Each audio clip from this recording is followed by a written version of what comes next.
C'est le rituel du lundi matin, l'atelier bonbons. Des bonbons qui soignent la folie. Antidépresseurs, antipsychotiques, il y en a pour toutes les maladies. Les roses, c'est quand on entend des voix, quand on n'est pas bien. Pour empêcher d'entendre des voix. Pour empêcher d'entendre des voix, voilà.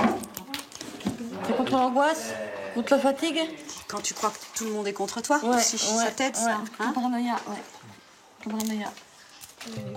Et chose un peu folle, ce sont les malades eux-mêmes qui préparent leurs médicaments pour la semaine. On en prend 1, 2, 3, 4, 5, 6, 7, 8, 9, 10, 11. Mais c'est rien par rapport à ce que je prenais avant. Avant d'être ici, j'en prenais bien plus. Combien? Non, j'en ai pris jusqu'à 20, 25. Je te refais qu'une boîte, hein, Nanou, pour... Et tout cela sous le contrôle bienveillant d'Edith, l'intendante de ce drôle d'endroit. Julien? Oui. Nous sommes à la Maison des Sources, à Besançon. Une structure alternative à la psychiatrie traditionnelle, logée dans un ancien couvent. Ici, pas de blouse blanche, pas de camisole. Et on ne parle pas de schizophrène, de paranoïaque ou de bipolaire. On parle de Soraya, c'est l'intello de service. De Julien, il rêve de devenir cuisinier. Et de Jean-Louis, le fan de Bernard Tapie. Un lieu de vie rare en France. Une maison où les fous seraient heureux. Tous les matins, le petit déjeuner se prend dans la cuisine. Ambiance familiale, comme à la maison. Ça va? Vous avez bien dormi? Oui. Ah ouais. C'est pas moyen. Marie-Noël est une psychiatre rebelle. C'est elle qui a fondé cette maison. Ses pensionnaires, elle les a toujours traités d'égal à égal. T'es toute belle, dis donc. Oui. Oh, toute belle en blanc. Hein? On dirait un ange. J'ai rencontré un ange en vacances. Ah ouais? Oui. Oh, en vacances? C'est un Africain. T'as vu, Jean-Louis? Cela fait 12 ans que ce médecin a décidé de vivre avec ces fous. T'as bien dormi? Le psy, traditionnellement, est censé garder une distance avec ses patients. Ici, c'est tout le contraire. D'être bienveillant, voilà. C'est C'est plus agréable que de se faire la guerre et d'être agressif. Maman. Il faut pas avoir peur de la tendresse. On parle des fois de bisouthérapie ou de choses comme ça, mais c'est vrai. Je pense que nous, en plus, dans nos études, nous a surtout pas appris ça, quoi. Un psychiatre, là, non, je suis pas psychiatre, quoi. Non, on a l'air de quoi, franchement? T'es pas psychiatre du tout, Marie-Noël. On a l'air de quoi, hein, Des mais... ploucs. Mais la chaleur humaine, la câlinothérapie, ça ne suffit pas. Pour envisager que les malades renouent un jour avec une vie autonome, ici on a décidé de les responsabiliser. Mais il y a des règles à respecter et des tâches à accomplir à tour de rôle. Alors, c'est toi qui fais la cuisine ce soir? Oui. C'est ça? Ok, t'as vu le menu? Oui, donc salade verte plus tomate, Ouais. carottes à miel que je vais mettre. Ce soir, c'est Julien qui prépare le dîner, pour 15 personnes. Alors, les salades. J'ai oublié de me laver les mains. Derrière son beau sourire, Julien, 20 ans, est schizophrène. Il n'y a pas si longtemps, il était incapable de se débrouiller seul. Et surtout, pendant ses crises d'angoisse, il était dangereux pour lui-même et pour les autres. Mais ici, on a décidé de lui faire confiance. On le laisse seul en cuisine, avec un couteau. C'est pas interdit ici? Là, pour la cuisine, je suis obligé, là, en vrai. Je couperai comment les tomates. Et alors, tu veux être chef cuistot? Raconte-nous ça. Peut-être pas chef, mais cuisinier. Chef, ça serait bien, mais... Déjà, je me donne l'objectif de devenir cuisinier. Après, on verra. Alors, Julien, tu t'en sors? Ça va? Oui, ça Edith a longtemps été bénévole avant d'être embauchée il y a 5 ans. Elle n'a pas de formation psychiatrique, mais cette ancienne prof de français est entièrement dévouée à la cause, malgré la fragilité des gens avec qui elle travaille. Vous, personnellement, ça vous est arrivé ici d'avoir été agressé verbalement ou physiquement? Ça arrive? Verbalement, ouais. Physiquement, ouais. J'ai failli me recevoir une chaise sur la tête. Ouais, mais bon, elle l'a pas fait. Sinon, il y en a une qui a essayé de mettre avec mon écharpe. Mais bon, c'est pas... Puis bon, quand on les regarde que comme des gens dangereux, on oublie tout ce qu'ils sont, toutes leurs qualités. Et moi, je supporte pas qu'on les enferme là-dedans. Et quand on a rencontré Julien, quand on a rencontré Jean-Louis, quand on a rencontré... je pense que tous les préjugés qu'on a sur les fous, entre guillemets, je pense que ça peut tomber parce qu'on a rencontré une personne avant de rencontrer une maladie. Julien a réussi son plat. Grosse impression à la tablée du soir. Oh là là. Tiens, carotte à la julienne. Carotte à la julienne, hein, ça porte bien son nom. Hein. Ici, ils sont 13 résidents, tous stabilisés. C'est-à-dire qu'ils sont sortis de la phase critique de leur maladie. Tous ont fait des séjours en hôpital psychiatrique, mais aujourd'hui, ils vivent en communauté. J'en reviens pas qu'il ait fait tout seul. Si, j'ai fait tout seul. Non, mais je te crois. Avec les présidents.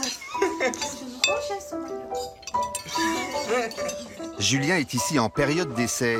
Le reste de l'année, il vit en hôpital psychiatrique. Son état ne justifie pas qu'il y reste enfermé. Mais en France, on manque cruellement de structures pour aider les malades en voie de réinsertion comme lui. Voilà pourquoi il tient à intégrer la maison. Sauf qu'il est sur liste d'attente. Voilà mon lit. Voilà mon bureau. Voilà ma petite table de chevet. Ça, c'est pas encore ta vraie chambre. Ah non, non, non. Là, c'est rien pour les gens qui viennent en période d'essai. Seulement.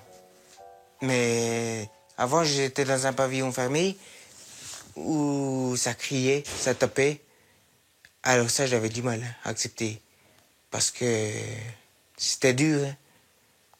Le soir, 8h au lit, pour le lever le lendemain matin, 7h30, 7h. Ça fait long les nuits. Hein. Je cogite beaucoup. J'ai peur. Et ici, c'est complètement différent.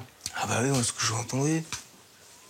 On se couche quand on veut, on peut regarder la télé, on peut écouter de la musique, on peut bouquiner.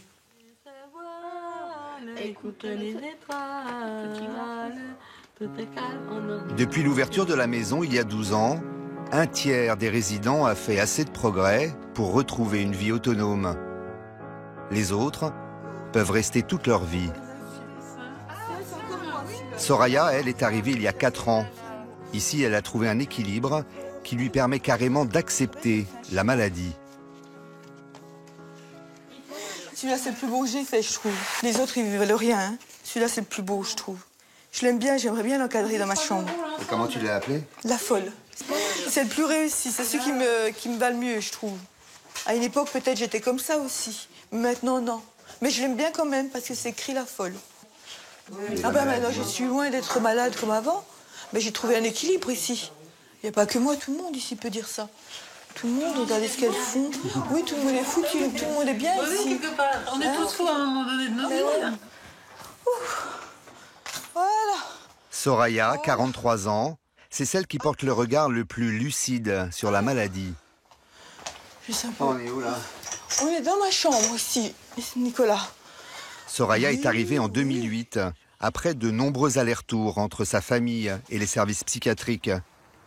Ancienne anorexique, depuis l'âge de 20 ans, elle souffre de délire paranoïaque. Des fois, je suis anxieuse, mais par rapport à avant, j'ai beaucoup avancé. Hein. Il y a une période, c'était horrible. Je ne pouvais même pas sortir. J'entendais des voix. Je croyais qu'on voulait du mal, qu'on lisait dans mes pensées. Ça, c'était quand j'étais à la fac de Mulhouse. J'ai fait une grosse bouffée délirante, mais quelque chose d'énorme. Et comment ça, tu entendais des voix? Oui, j'entendais des voix. Donc je me cachais dans le placard, j'entendais des voix, j'entendais des gens qui me disaient meurs, tu vas payer, enfin tous des trucs très méchants. Les oiseaux me faisaient peur, les corbeaux en particulier. J'avais l'impression qu'ils me parlaient. Et il s'est avéré que c'était la maladie, quoi. Ces voix, depuis qu'elle est arrivée ici, Soraya ne les entend plus. Elle se sent en sécurité. Dans sa chambre, elle a pu reconstituer son univers d'étudiante d'avant la maladie.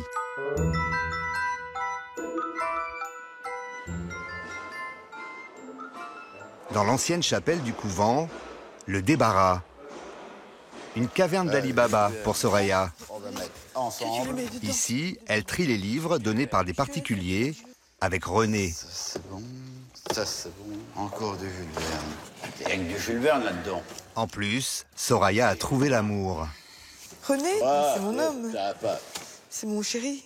René, Soraya, c'est aussi votre chérie. Ah oui, c'est ma chérie, c'est ma doudou. Doudou avec Eh, peut-être, ouais. René, c'est le chef cuistot, résident de la première heure. Un cas à part. Ancien SDF, il a été sauvé de la rue et de l'alcool par Marie-Noël. Ici, il s'est reconstruit et a redonné le goût de vivre à Soraya.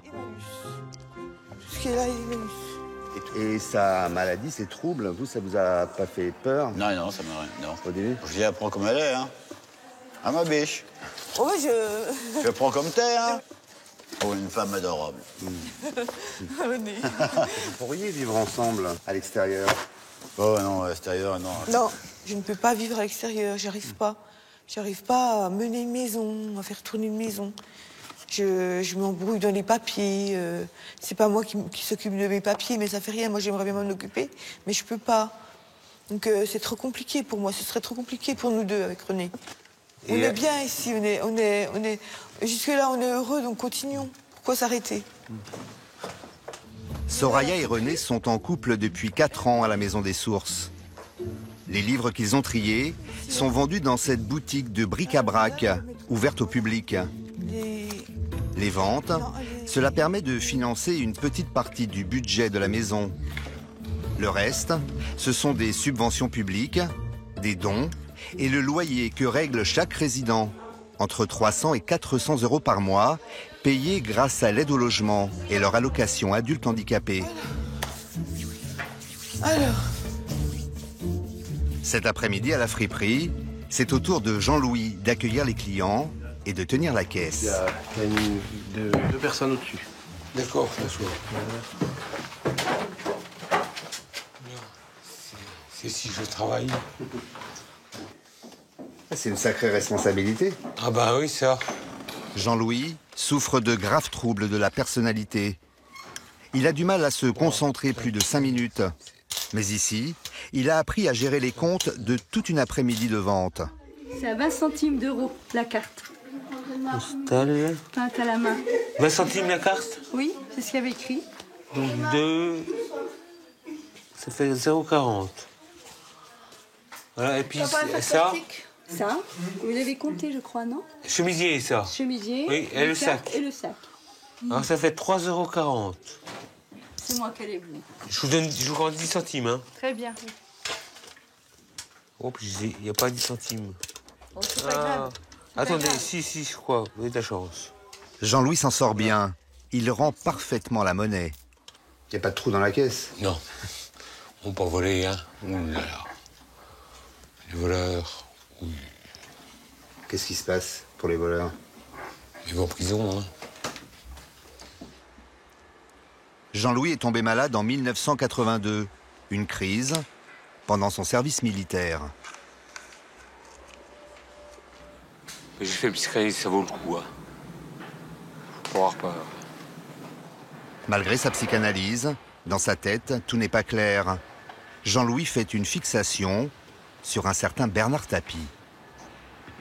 Je suis encore dans ma tête, là. Hein. Tous les jours, il est dans ma tête, hein. Tapis? Ah oui. Il est dans ta tête. Dans ma tête, oui. Comment ça? Ben, je l'ai en moi. J'espère que je le verrai un jour en vrai et puis ce sera fini tout ça. Même s'il a gagné en autonomie, Jean-Louis ne pourra sans doute jamais se défaire de ses obsessions.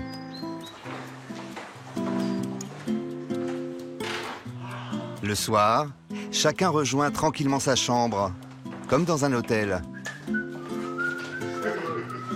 Bonne nuit, Laurent. Ah ouais. Une bénévole est tout de même présente pour assurer une permanence de nuit. Bon, je vais aller reprendre mon homme là. Allez, bonne nuit tout le monde. Bonne nuit. À demain, allez. Soraya et René ont 2 chambres séparées. Ils ont choisi de se retrouver 2 fois par semaine, le vendredi et le samedi soir. Au revoir Nicolas. À bientôt. Julien, lui, est très studieux ce soir. C'est sa dernière nuit avant de retourner à l'hôpital psychiatrique. Demain, les encadrants lui diront s'il peut devenir résident permanent. Alors de lui-même, il a décidé de leur écrire une lettre de motivation. J'adore la cuisine, car on me fait prendre des responsabilités et que moi, je le ressens comme de la valorisation. À chaque fois que je viens, je m'en réjouis. Toute l'équipe, je suis content qu'ils aient gagné ma confiance. Je me sens de mieux en mieux psychiquement et physiquement. Ce qu'apprécient aussi les résidents ici, c'est la liberté. À la Maison des Sources, tout le monde a sa clé et peut aller et venir comme bon lui semble. Le mercredi midi, c'est repas libre. Jean-Louis en profite pour aller déjeuner chez sa maman. Un quart d'heure de bus avec des gens qu'on dit normaux.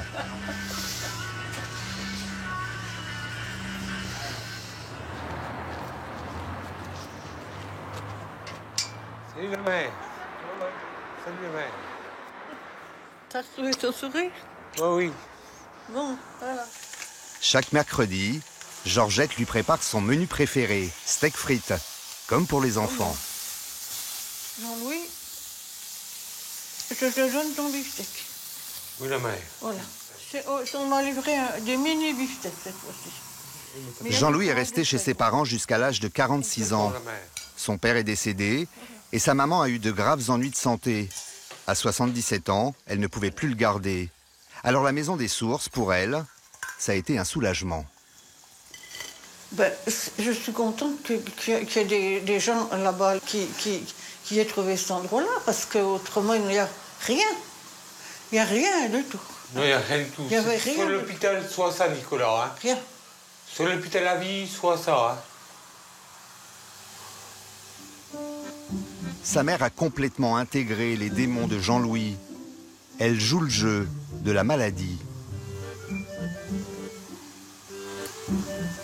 Ce jour dernier, M. Tapi, il s'est acheté le plus grand bateau du monde. Ah oui, la mère, oui. Voilà, M. Tapi, si tu voulais avoir des nouvelles, vraiment. Voilà. Donc, si tu veux, tu peux l'avoir en... Sur Internet? Tu tapes, tu fais Google. Tapi? Et puis tu fais Bernard Tapie, puis tu sauras tout. D'accord, la mère. Donc M. Tapie fait partie de nos meubles, si vous voulez. Voilà. Depuis il y a longtemps, très longtemps. Ben oui, j'ai en moi la mère. Hein. Ça fait de mal à qui? Ça fait de mal à personne. Je ne fais pas de mal, il ne fait pas de mal. Hein. J'aimerais le voir en vrai, peut-être un jour. Ça te donnerait pas grand-chose de plus. Non, mais ça me ferait du bien. J'ai déjà dit, c'est pas un exemple, M. Tapi. Oh là là, c'est une sacrée... Oui. Sacré margoulard. C'est plus des malades que les autres, ces gens-là. La Maison des Sources permet aussi ses retrouvailles hebdomadaires, heureuses et apaisées, entre une mère et son fils.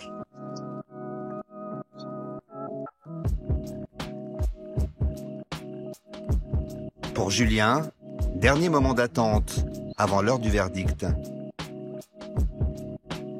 Julien ? Psychiatre, encadrant, direction, l'équipe s'est réunie pour décider de son sort. Venez, cher ami. Ça va? Ça va. Ouais. Ça va. Je peux rentrer? Oui, entre, Julien. On t'attend. Bon, alors écoute, je crois qu'on va pas te laisser mijoter longtemps parce que on a décidé tous ensemble que tu viendrais ici de manière définitive. Ah bon? Oui. Donc ça serait pour quand? À partir de janvier 2013. Vous avez entendu? T'es d'accord, toi, de venir ici? Je crois que... Oui. Hein? Depuis le temps que je veux ça, voilà, je suis content. Bon, c'est bien. À la tablée du midi, Julien fait partager sa joie avec son sourire habituel. Un peu d'attention, s'il vous plaît. Donc voilà, j'ai une bonne nouvelle à vous annoncer. Je vais intégrer les invités au festin, soit le 31 décembre, soit le 7 janvier. Julien aura même droit à une formation de cuisinier. Merci. L'équipe lui a promis. Des maisons comme celle-ci, Marie-Noël compte en ouvrir d'autres. 11 projets sont en route dans toute la France et même en Belgique. Reste à boucler les financements.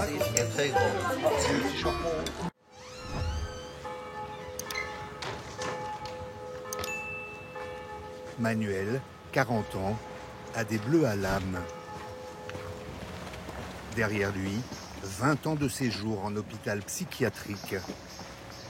Manuel est schizophrène, un trouble mental qui a entraîné chez lui idées noires et accès de violence. Salut Manu. Ça va Roméo? Ça va, tu vas bien? Et toi? Aujourd'hui stabilisé, il n'a plus besoin d'être interné. Ah Séverine, tu feras un petit café s'il te plaît?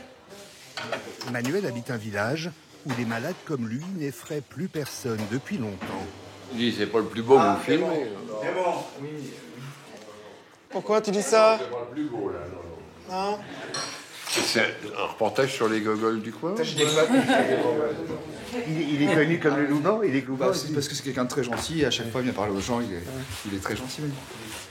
Ça va, je suis poli, je suis correct. Je dis bonjour. Les gens t'acceptent bien aussi? Oui, les gens m'acceptent bien. Manuel n'est pas le seul. Le village abrite un hôpital psychiatrique qui a fait le choix de placer les malades atteints de troubles mentaux au cœur de la société. Ah, ça s'appelle la grande girafe. La girafe. Les journalistes, Serge. Les journalistes. Les journalistes, c'est bien, c'est bien. On voit des photos. Ici, on ne les appelle pas des fous, mais des patients. Ils sont parfaitement intégrés. C'est naturel pratiquement pour les gens du coin, voilà. Ils sont comme vous et moi, quoi. Pour moi, le truc, il est là, quoi. Il y a des clients qui sont plus cinglés que bien plus de patients. Il faut quand même... il y a des gens qui devraient peut-être aller au centre, et puis voilà ce que je veux dire. Donc c'est aussi ça qu'il faut lancer. Salut. Alors, ça fait quoi de filmer? Oh bah... C'est l'histoire d'un drôle de village. Perdu dans le département de l'Allier, la commune d'Ainay-le-Château, 1000 habitants, accueille depuis plus d'un siècle des personnes atteintes de maladies mentales. Ils sont 330 à se mêler chaque jour à la vie du bourg. Une tradition locale, unique en France. Tout a commencé en 1900. Les asiles parisiens débordent. Les malades sont envoyés à la campagne. Ils travaillent au champ. En échange, ils sont logés chez l'habitant.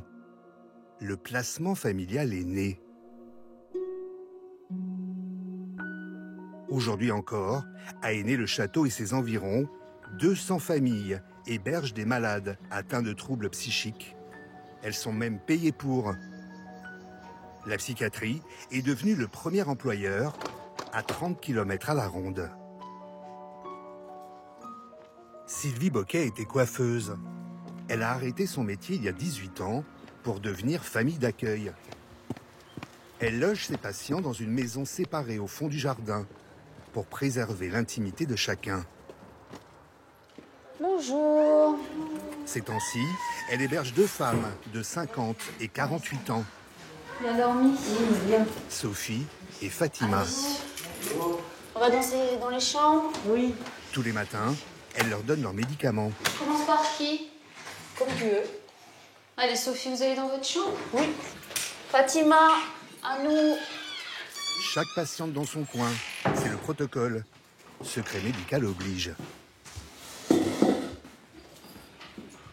Ça va, Fatima? En tant que famille d'accueil, Sylvie a suivi des formations à l'hôpital et a reçu un agrément. C'est une grosse responsabilité. Je dirais qu'au début, on est vraiment stressé. Enfin, voilà.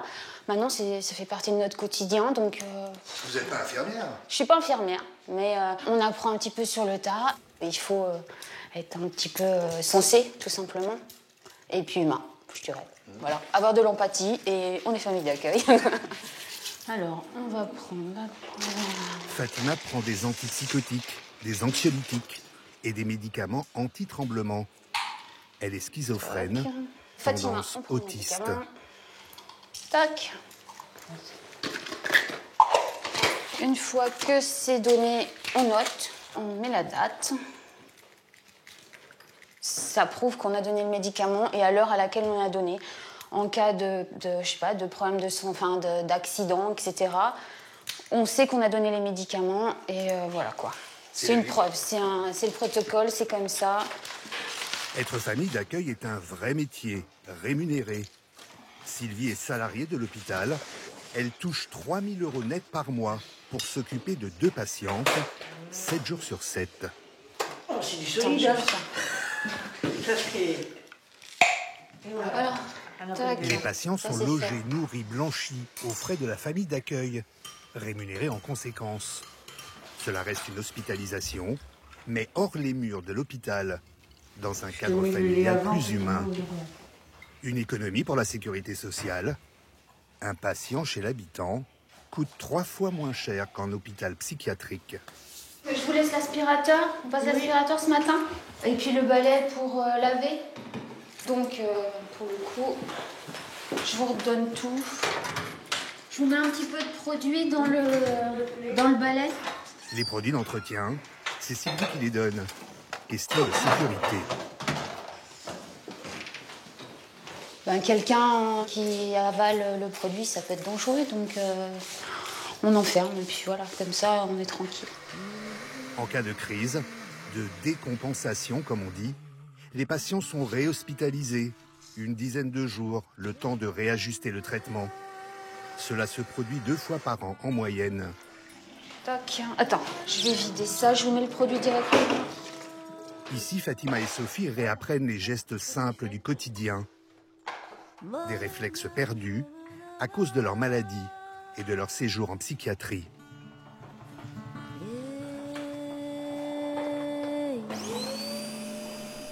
Fatima a un lourd passé derrière elle. Névrose, dépression, idées noires. Originaire des cités de Montfermeil, en Seine-Saint-Denis, elle est arrivée il y a tout juste 3 mois, après plusieurs séjours en pavillon fermé. Bien que très introvertie, Fatima parvient à se confier sur son parcours douloureux. J'ai subi de la violence, beaucoup de violence. Et c'était quoi cette violence? Cette violence, c'est mes frères qui me tabassaient. C'était parce que j'ai vécu la rue aussi.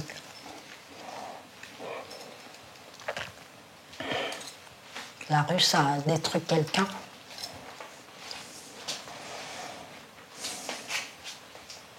Et alors, vous avez fait plusieurs séjours en hôpital? Comment ça s'est passé? C'était perturbant. Hein. C'est pas la même chose qu'en famille d'accueil. L'hôpital est pire que la famille d'accueil. En famille d'accueil, on se sent comme si on était chez nous. Depuis que vous êtes arrivé ici, qu'est-ce qui a changé? Je m'améliore sur beaucoup de choses de la vie, le quotidien. J'évolue sur beaucoup de choses. Le ménage, par exemple, débarrasser une table, faire la vaisselle. Il y a beaucoup de choses. C'est des choses que vous ne pouviez pas faire avant? Non.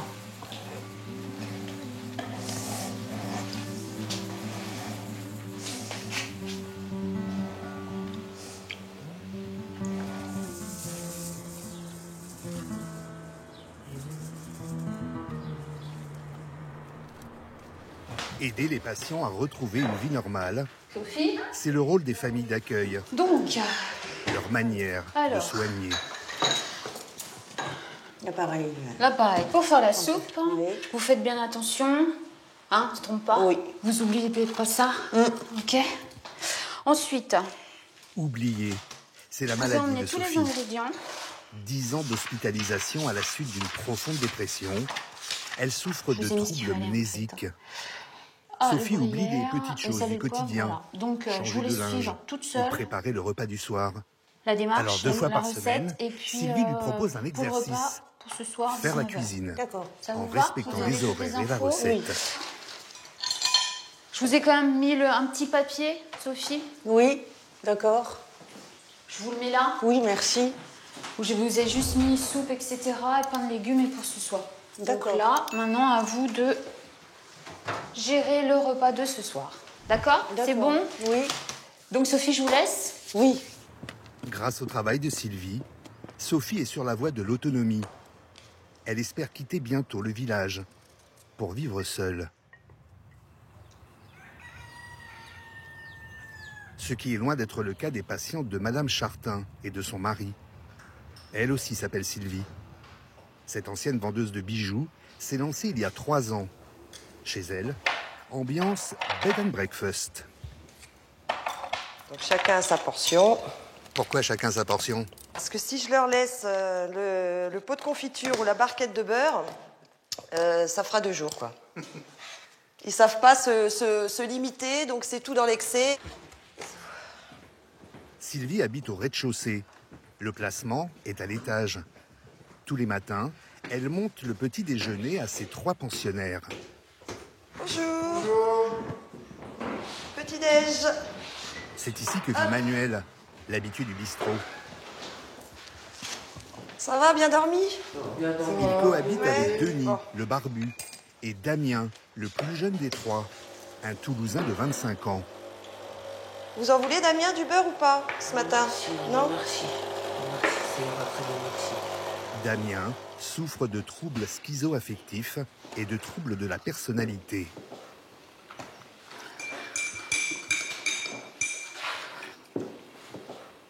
Vous mangez les 2 pots de confiture, vous? Oui. Ah bah, tout va bien. Damien est très très speed, en fait. Oui, oui, il est très très actif. Il a besoin de bouger. Voilà, faut avoir la santé avec lui. Beaucoup de patience, parce qu'il est très très demandeur. Il est envahissant, mais après, bon, il a des super côtés. Il a un côté enfantin, il a besoin de grandir, Damien. C'est-à-dire? Là, on a l'impression qu'il est en pleine crise d'ado. Non, quand même. Un grand enfant de 25 ans qui collectionne les petites voitures. Bentley Continental GT, Bugatti Chiron, en tracteur un Marx Ferguson, je sais plus comment il s'appelle, avec une remorque derrière et devant que j'ai faite en Lego.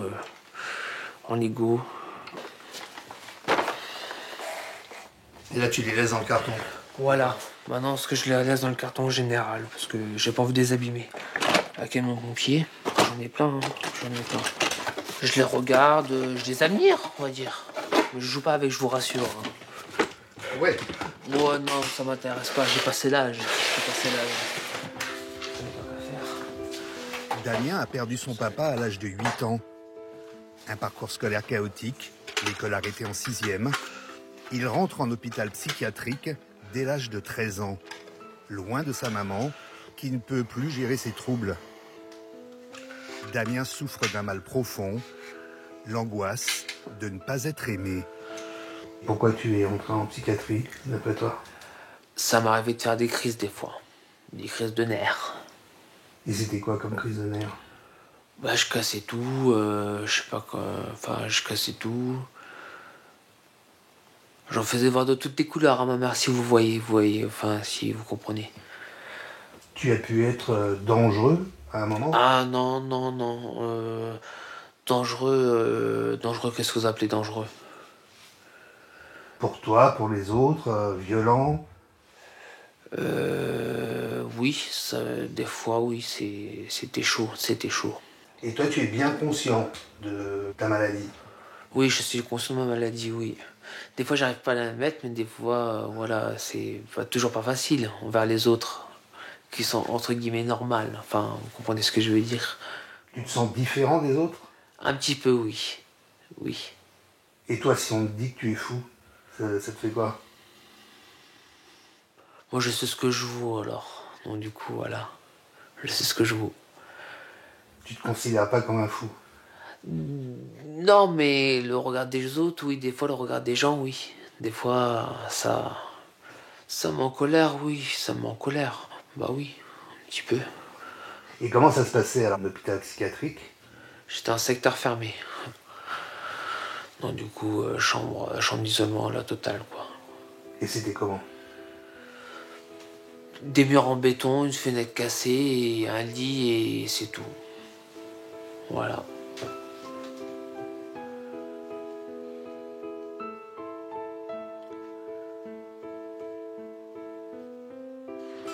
Damien est sorti de l'enfermement il y a 5 ans. Depuis, le système des familles d'accueil d'Aîné-le-Château a changé sa vie. Je vous sors votre vélo. Ouais, si vous voulez. Donc soyez prudents. Ne roulez pas comme un fou. Comme d'hab. Oui, comme d'hab, oui. Et puis prudence. Oui. Surtout. On joue un peu les mamans, là. Mais on est des mamans un peu quand même, hein, malgré tout. Pas des vraies mamans, mais on a le rôle un peu quand même. Voilà, je suis prêt pour la route. À tout à l'heure, Sylvie. À tout à l'heure, Denis. À tout à l'heure, Manu. Bien que placé en famille, Damien est toujours suivi médicalement par l'hôpital. Il s'y rend 2 à 3 fois par semaine, comme tous les autres patients d'Aîné-le-Château.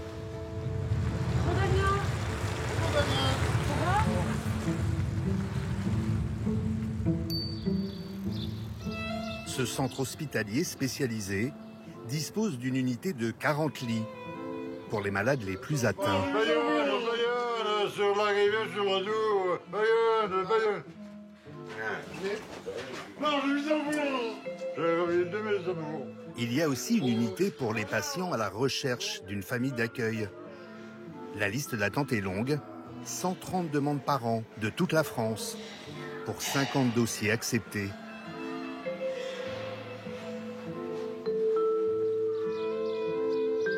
Et puis il y a l'ergothérapie, le soin par l'activité manuelle. Ce matin, Damien participe à l'atelier jardin. Par contre, tu vois, regarde, et tu tailles bien là. Ah. Ouais, tu prends ton temps, le principal c'est que ce soit bien fait. Un atelier encadré par Laurent. Depuis 33 ans, ce maître ouvrier apprend aux patients à entretenir les espaces verts de l'hôpital. C'est bon. Non, regarde, non, regarde. Attends, descends.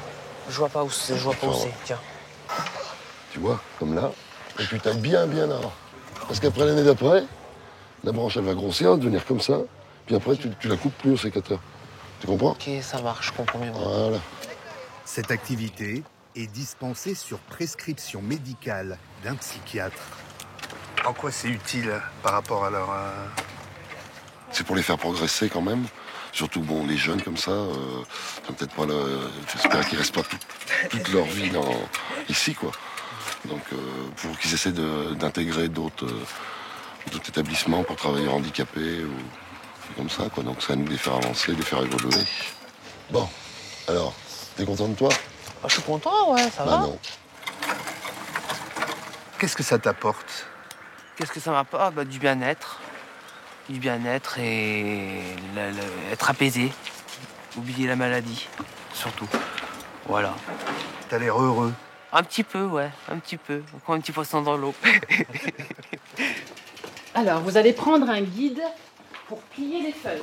Se remettre au travail, c'est aussi ce qu'on apprend à Manuel, le colocataire de Damien. Comme ça? Ici, là? Ouais. Bon. Ce matin-là, atelier Vous avez vu pliage, tout à l'heure comment animé est-ce qu'il par une fallait les plier, infirmière. les documents. Voilà. Pensez bien à maintenir avec votre main gauche de ce côté-là et vous faites glisser. Voilà. Très bien. Ouh là là. Attention. Voilà, très bien. Damien doit plier des feuilles en 2. 3000 documents administratifs. Il a 10 jours pour le faire.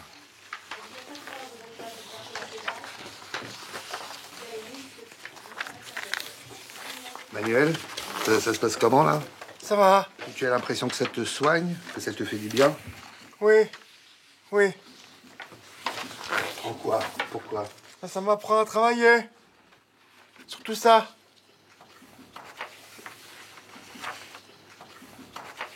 J'avais perdu l'habitude. Être productif, rentable même. Manuel a un CAP de plâtrier. Il espère un jour travailler dans un centre spécialisé pour handicapés.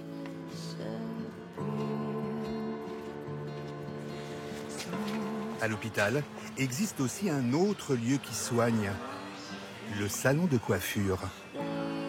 Bonjour. Bonjour. Bonjour tout le monde. Bonjour. Installez-vous. Ok, merci madame. C'est ça, c'est Damien.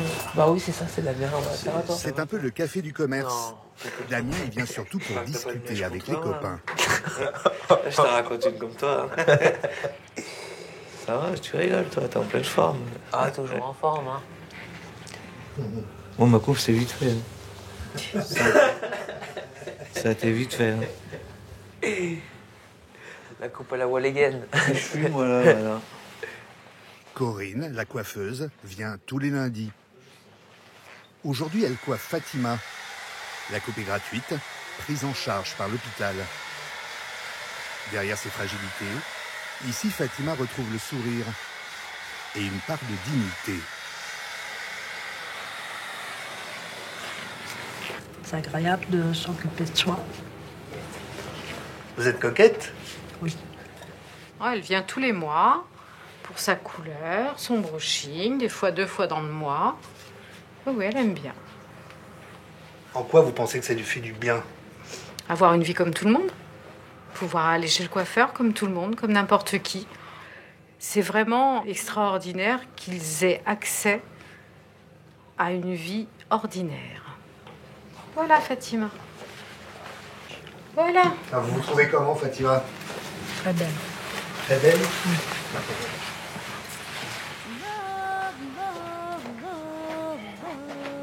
Ainsi va la vie, a aîné le château.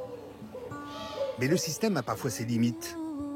Les patients sont par nature des gens instables et la cohabitation avec les familles n'est pas toujours si simple. Oh. Je la prends et vous tenez le carton Ouais. si c'est possible. Ça sera plus simple. Sylvie?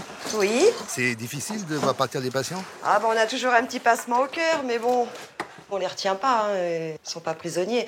C'est pour son bien-être aussi. Après, s'ils se sentent pas bien, voilà, vaut mieux qu'ils partent. Damien a demandé à son médecin de changer de famille d'accueil. Il en est à sa 6e en seulement 3 ans. Il ne l'avouera pas, mais chez Sylvie, Damien ne supportait plus l'autorité et les règles de vie.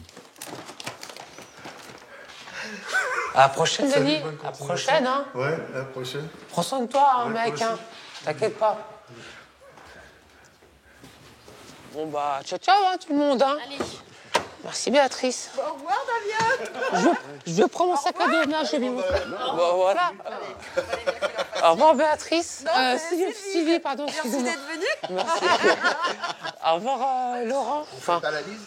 non, Bah, non, c'est interdit. En général, non, j'évite. Voilà, la limite, c'est le. Serrage de main. Serrage de main. de pince. C'est la barrière. C'est la barrière, voilà. Voilà, exactement. On se met une barrière et non, je fais pas la bise. Damien part refaire sa vie à un quart d'heure de route d'Aîné le château. Sylvie, elle, accueillera dans quelques jours un nouveau patient dans l'ancienne chambre de Damien.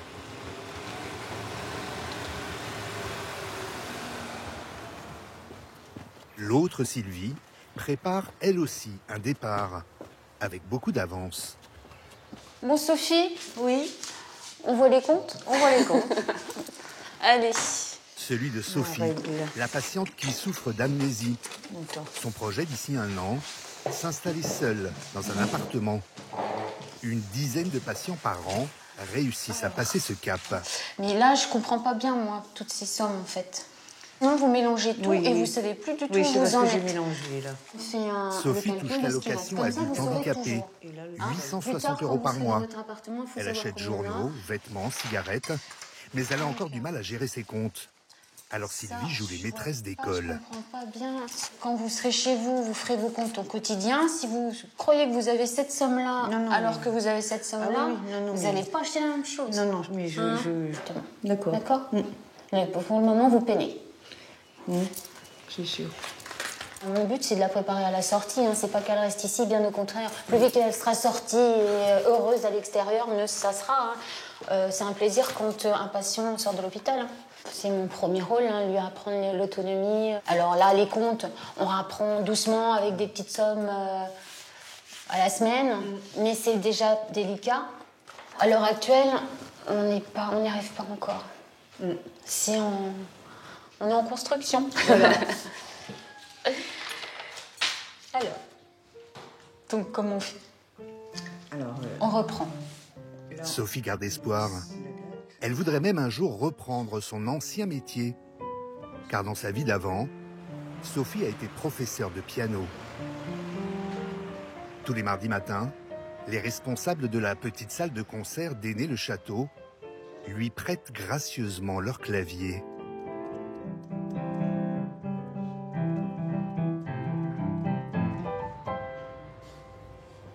Pendant que Sophie joue, les gens de la salle s'activent au ménage.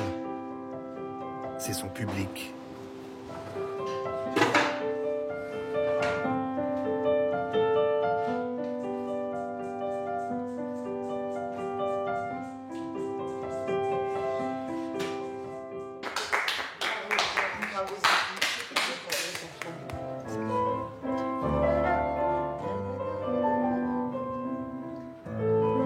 Sophie a peut-être perdu la mémoire du quotidien, mais n'a oublié ni Bach, ni Chopin. J'en ai quand même gardé une très bonne mémoire, parce que c'est quelque chose qui me plaît et qui a toujours été présent dans ma vie, la musique. Donc, Cette mémoire-là, elle ne s'est pas évanouie? Non, non, du tout. Tant mieux.